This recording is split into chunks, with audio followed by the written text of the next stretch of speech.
Hello, everybody, and welcome to Voices to Hear. I am Angie, and today's episode will be about karate, youth work, and how we can keep up a healthy lifestyle. For that, I have a guest with me. Hello, Viktor. Thank you for joining me today. Hello, Angie. It's nice to meet you. My pleasure to be here. Thank you. Can you maybe introduce yourself shortly to our listeners? Yes, my name is Viktor. I'm coming from Skopje, North Macedonia. I'm 26 years old, soon to be 27. And I'm training karate since 2004, and I'm youth worker since 2019. Perfect, thank you.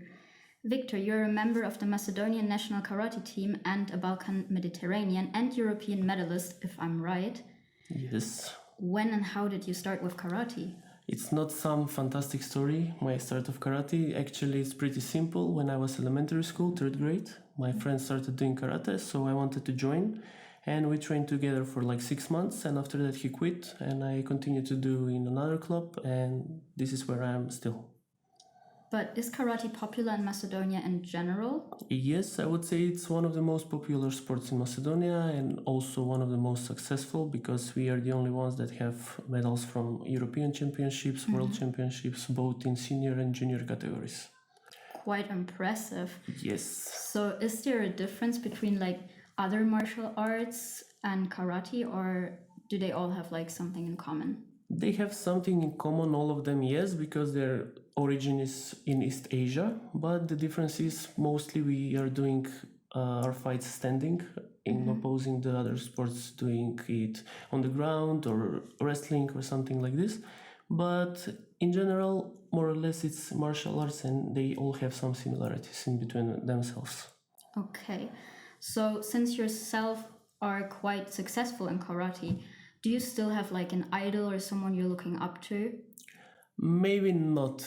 I think everybody as a kid has an idol, and when they grow up, they reach a level when they fight their idols. So nowadays I would say no, but in the past I had some idols that were really successful. But when I was like 20, 21 years old, I have fought many of them, both in different, like I have won some fights with them, I have lost some fights with them, but it was really nice experience, because when you grow up, you watch them on TV, on YouTube or whatever, and you reach a level when you are on the same field with them. So it's really nice, and I would say at the moment I don't have any idols anymore. Well, that sounds quite interesting, to fight like against your idols and maybe even win. And would you say that karate like shaped your life in like some special way? Yes, I mean, every sport shapes your life in a certain way. Karate as martial arts, you need to have a lot of discipline, and this is what we are taught since youngest age. And I mean, not everyone is the same way as a kid, so some are more temperamental, some are more calm, but the sport teaches all of them to be disciplined, to have some priorities in life, and to value the things they have. And because it's martial arts, it also teaches you to be calm and to not respond reactively, like to not be aggressive, and to have a lot of self-confidence. And because it's individual sport, you are not dependent on other people. You are in the background from your coaches, from your family, to get a support, but in the field, when you enter to fight, you are on your own, and this is how you learn how to like do things in life, mostly by yourself. Well, so karate sounds like an amazing sport. I mean, it teaches you discipline and makes you like more Confident and aware, self-confident. yes. Exactly, yeah, thank you. Would you say that everyone can do karate? Not on a professional level, but it's the same for any sport. I mean, not everybody is talented, and not everybody is interested in doing sports. Maybe in the past, a lot of people were interested in doing sports, like maybe the older generation. I've never met a person in Macedonia that didn't try karate for at least one day. Really? A lot of people that are over 50 years old, they come to me and they say, I trained karate in my youth for like 1 month, 1 week or whatever, but in the past it was really, really popular because of the American movies with Bruce Lee or Jackie Chan. Yeah, true. Yeah, but nowadays young people have a lot of opportunities, a lot of different sports, and they're not only interested in sports, but also in arts and other music and other things. But I would say it's not for everyone on a professional level, but on an amateur level, everybody should try it because it's one of the most recommended sports to do when you are young, because of the coordination of the mind and the body and using the full body for doing the exercises. Okay, well, so I know what I'm going to do after recording that podcast. You should try, yes.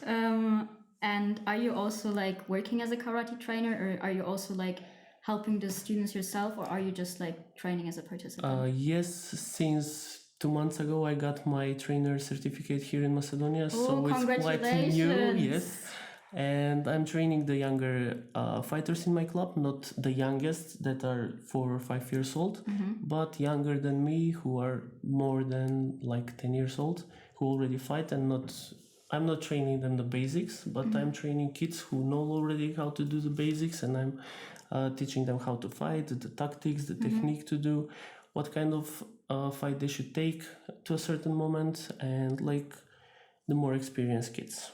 What inspired you to say, oh, I want to like help them improve and I want to work as a trainer as well and not just as a like participant yourself? Because I was training with them for a long time, and nowadays, because I have other things to do, I'm not that active in competing.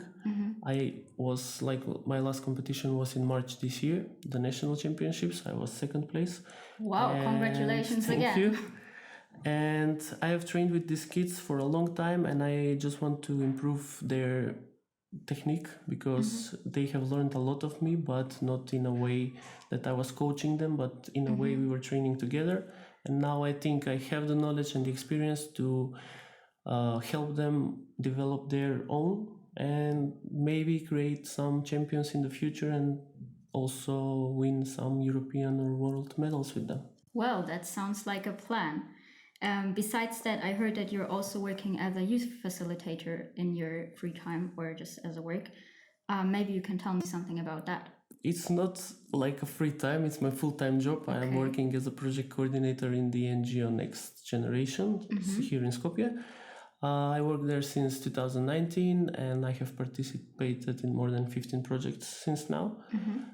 Depends on the project. I'm working as coordinator mostly, but also facilitator, logistic support. There is a situation 3 months ago, the chef canceled like 3 days before the project, so we had to improvise with cooking the food for the participants. So I can mostly do every aspect of the projects, from cooking, cleaning, then to facilitating, coordinating, and everything else. Oh, so there's a lot going on those projects. For the listeners who don't know a lot about Erasmus, maybe you can shortly explain what kind of projects they are. Shortly, we work with Erasmus plus youth exchanges mostly. Youth exchange is where 60 or less people meet in a certain country discussing on a certain topic. And the most important thing is not the topic or the knowledge they will get about the topic. According to me, it's the intercultural experience they get. Because, for example, we have 5 or 6 countries there from different regions of Europe, and they are all young people that most of them, they didn't experience other countries and other cultures. So they have the time for a week to discuss about their own country, about the other countries, and learn about their traditions, games, and also learn about the topic of the project. I totally agree with you on that. I mean, I participated in a youth exchange myself, and that made me come here to Macedonia. Yes. And like, I learned a lot from those projects. So if you haven't participated in one before, you definitely should. Yes, it's a big recommendation to join for everyone. Yes. And we're like not doing like any ads or something here, but maybe you can go and check out our Instagram accounts. Yes, we are doing. Follow NGO Next Generation on Instagram and join our projects. And of course, Volunteer Center Skopje as well. Okay, so you have done a lot of youth work in the past years, and how would you say has that impacted your everyday life? My everyday life is impacted, like I have traveled before with the sport, because our competitions have been always abroad, mostly. Let's say 80% were abroad, but the traveling is also present here with the youth work, not always in a positive way, because you don't always travel to enjoy and to have fun and to sightseeing, but it's also our job. Yeah, it's a lot of work behind it. Yes, it's a lot of work behind it. It's hard to organize a project, to meet the requirements of all the people there, like a lot of young people with different characters. But still, we always find some time to enjoy the traveling. And in everyday life, I mean, when I'm home, I don't think about traveling, but every month, at least 10 days, I'm somewhere abroad. So this is so you have the difference from like a normal person job. Yeah, so you see quite a lot of the world. Where have you been so far? So far, I have visited mostly of Europe. I have never visited the Baltic countries or some Central European countries, but around 25 countries I have visited. But outside of Europe, I have been on World Championships in Malaysia 2011, Indonesia 2015, and I have been on competitions in Dubai also. And recently I've been on a project in Martinique in the Caribbean islands, so it was pretty nice to visit there. Oh wow, that's quite a lot. If you're traveling that much, is it sometimes hard to have like a daily routine or some kind of schedule and to have like, I don't know, a plan in your life? Yes, it's quite hard to connect the youth work and sport because you cannot like train that much when you're abroad. And this is why I'm stopping to compete now, because it's not like you cannot travel that much and be at the shape you want to be for a competition. And this is why I'm transferring to training kids now, because in the club we have like 4 or 5 coaches, and even if I'm not here, they will take care of them, and when I'm here I'll just help and assist them and help them in other things. But in a daily lifestyle routine, I don't know, maybe I'm used to it and I don't see how it would be without the traveling and everything, but yeah, it's quite okay. Okay, so now that you're not going to be a professional athlete anymore, or that you're kind of like stopping your career, how do you still like keep fit in your everyday life? When I'm home, I go to training every day. I train with the kids also, or I train before the training. So I take 1 hour and a half every day to keep my shape. And because when you're an athlete and after you stop, it's usually people who get fat. I don't want to reach this level, so I keep the fitness level like at the highest I can. So I would not see myself in the mirror in like 2 or 3 years and saying, oh, this shouldn't have reached this level. So I'm trying to do my best and train every day. Understandable. And for that, the discipline you learned with karate is good again. Yes. Do you have some tips on how you can actually like build some discipline? Tips on how to build discipline. Yes. It's the hardest thing a man can learn because when we were kids, when I was like 10 years old and I started training, we had some summer camps in Montenegro, and there we were waking up like at 6 a.m. to have a training. Then we had another training at 6 p.m. So just the thing of waking up at 6 a.m. and having the full day of activities, and then a training again, and then wanting to stay late at night with the friends, but you cannot because you woke up so early.